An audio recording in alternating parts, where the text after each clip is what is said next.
You gonna need a Stairmaster. You can't reach me and you can't beat me. You gotta teach me, says Ryan Garcia. Well, he didn't say you gotta teach me. I just added that last part.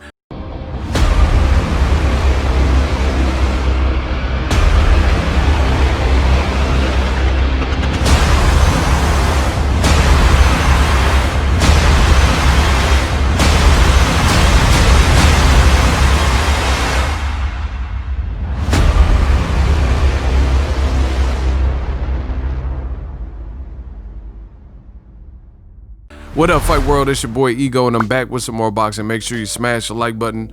Also, subscribe to my channel for the latest and greatest in boxing. Let's jump in the mix. Ryan Garcia talked to Teddy Atlas. Link in the description. He has some interesting things to say. He said Tank can't beat him.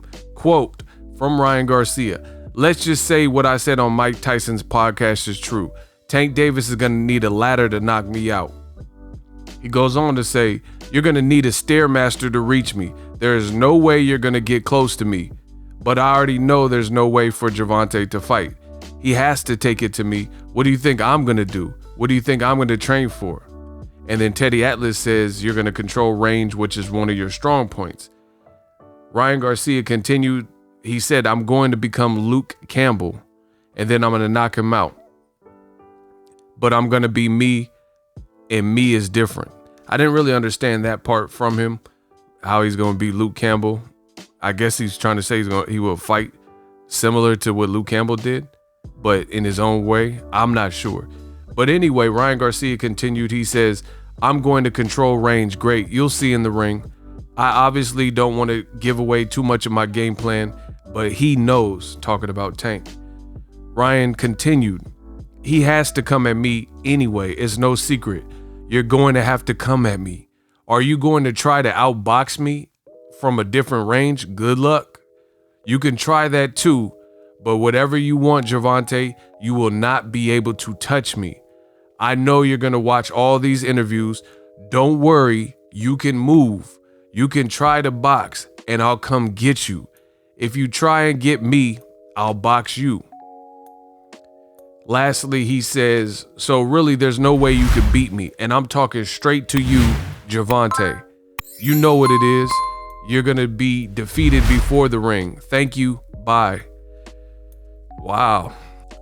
And when Ryan was asked about marrying the gap or bridging the gap between his promoter, Golden Boy Promotions, DAZN, and where Tank fights, which is Gervonta's preferred network, Fox, Showtime, PBC, he says, quote, Ryan said, "Thank God for me. I have a great advisor in Lupe Valencia that can reach both pawns," I guess you could say. Because I think Lupe Valencia used to work with Floyd Mayweather, but he worked with other people like Jesse Vargas and I believe Brandon Rios when they went with Al Heyman. So I think that relationship is good there. Bold statements from Ryan Garcia. You know, on my channel, I coined this term years ago. It's an acronym, LSI. Let's see it. That's all I want to see. I want to see it. I do have some more thoughts on this after this commercial break. UFC 257, order the Conor McGregor fight, and I'll wrap up with Ryan Garcia. Check this out and use my link to get UFC 257. Max Holloway just fought against Calvin Kattar. It was a great fight. I'm looking for another great performance and a good fight from Conor McGregor and Dustin Poirier in this rematch. Check it out. What up, Fight World? It's your boy Ego. A storm is coming. Conor McGregor, the rematch is here. Poirier versus McGregor 2, only on ESPN Plus. Use my link in the description. UFC 257. I'll see you at the fights. Who the fuck is that guy? So again, make sure you guys order UFC 257. Regarding Ryan Garcia, like I said, Ryan has amassed a crazy following.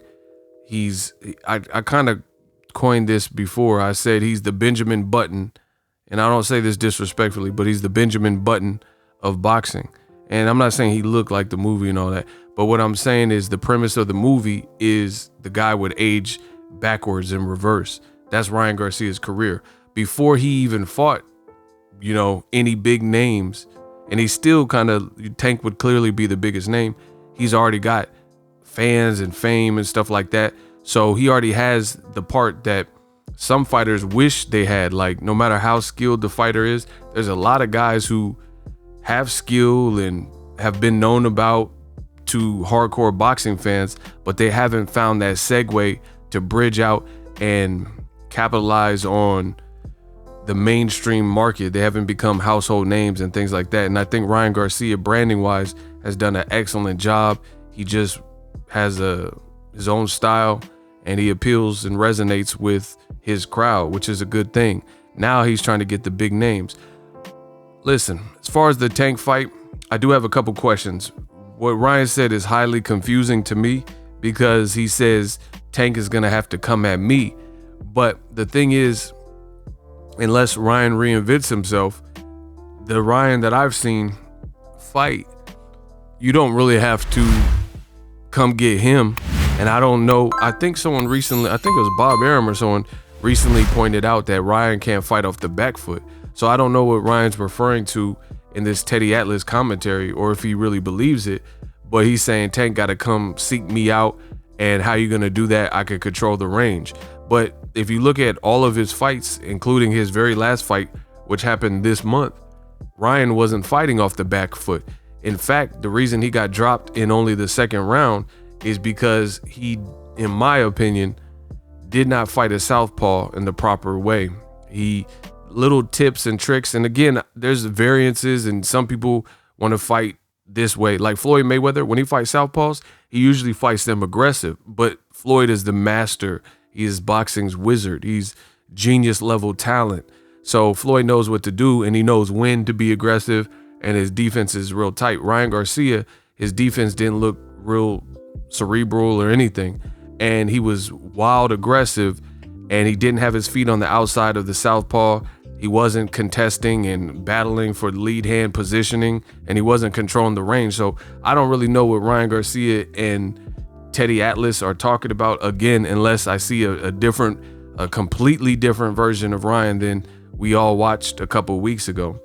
So he was real aggressive, and he was walking down, and he almost was like oblivious to what Luke Campbell was doing, and he was trying to blow through all of that. Pause. So he would definitely have to fight a different fight versus Gervonta Davis. And I don't know how effective Ryan would be boxing on the back foot. Again, is boxing. I haven't personally seen it. I've watched a ton of Ryan. I even watched a Ryan Garcia fight on Facebook. Golden Boy put his fight on Facebook at one point. So I've seen a ton of his fights. I've seen the Jason Velez fight. I've seen the dude he fought that looked like a fake Kaepernick that he knocked out. I've seen the Duno fight. I've seen a ton of his fights, but I don't remember him fighting as he's depicting with Teddy Atlas. Not to say that, just because we haven't seen it doesn't mean he doesn't have it in his arsenal, but the way he fights, it seemed like if you did have that in your arsenal or in your tool shed, it would have behooved you a step up fighting a dangerous or a semi-dangerous southpaw and Luke Campbell, gold medalist. It seems like you would have brought that out for him. So I can't imagine why you wouldn't. But nonetheless, we'll see. As far as the Tank fight, listen, I don't know. They're saying it could happen. I'm not going to hold my breath. Boxing continues to do this where they'll gas up and hype up a fight. I got other things to do. I think it's a big fight. I'll support the fight, but I got to see it because it just seems almost too good to be true. And in boxing, when it seems too good to be true, sometimes it actually is, and it don't happen. So I'm not going to hold my breath that this fight happens absolutely next. They're doing a great job of selling it. I will say that. He says stuff like, if you bet on Tank, you're going to lose all the money in your bank. So Ryan, you give him credit. He sounds extremely confident, but it's a difference when you up in there. A lot of people sound confident. Gamboa, he's confident until he get in there with Tank and he's rolling his ankle and breaking his ankle like he playing basketball and all types of Like he in there with Barry Sanders, you know, Walter Payton. So it's just a different ball game. Leo Santa Cruz, he sounded confident. He's like, oh yeah, my fight with Tank. And then he got in there and got decimated. He was doing good too. And a lot of people, listen, I'm not a casual boxing watcher. A lot of people keep using like these cliche talking points saying how small Leo Santa Cruz was and all that. And he's like a tiny guy who moved up. Man, did you see this dude's back? Leo Santa Cruz looked to be in incredible shape. And he's a volume guy, and he's a known guy for being durable. I have never seen Leo Santa Cruz really badly hurt, let alone knocked out brutally with one punch. The closest, I guess, is the first Carl Frampton fight in New York, where he got hit with something and it looked like he was more so off balance and he started staggering backward. But we haven't even seen Ryan Garcia or Leo Santa Cruz hurt, and he got leveled. So, you know, Ryan's talking a good game. He got some height and he got power and speed, but he's going to have to put it together. And for me, I would support the fight, but I got to see a completely different fighter. And it's hard to be a completely different fighter in that little time. And you know, I'm not, if Golden Boy is involved in Ryan's career, I really don't know if Tank will be next, because the thing that comes to mind is that video where a year and a half ago, 2 years ago, Oscar was like, is Tank next for Ryan? Or they said something to this effect. Is Ryan ready for Tank? And he said, no, Tank's a beast. Like, who says that about their fighter? And then he gets dropped versus Luke Campbell and has a tough fight, comes back to stop him. But that was tooth and nail. So are you really going to be, especially losing Canelo, are you really going to put him in there? You know, it's possible. It's boxing. 2020, 2021, and they storming the Capitol and all types of stuff in the world. So there's a lot going on in the world. So, you know, maybe boxing gets it right and says, hey, let's just strike while the iron's hot. Plus, Ryan Garcia is talking about retiring at a very young age at 25, 26, and maybe exploring MMA. So who knows? But I'm just giving you my thought process. If it happens, it happens. I'll happily report and cover this fight, because it is a big fight and it's a mainstream fight, and you know, it's a good fight. But I got to see what Ryan's talking about, point blank, period. But catch the interview with Ryan Garcia.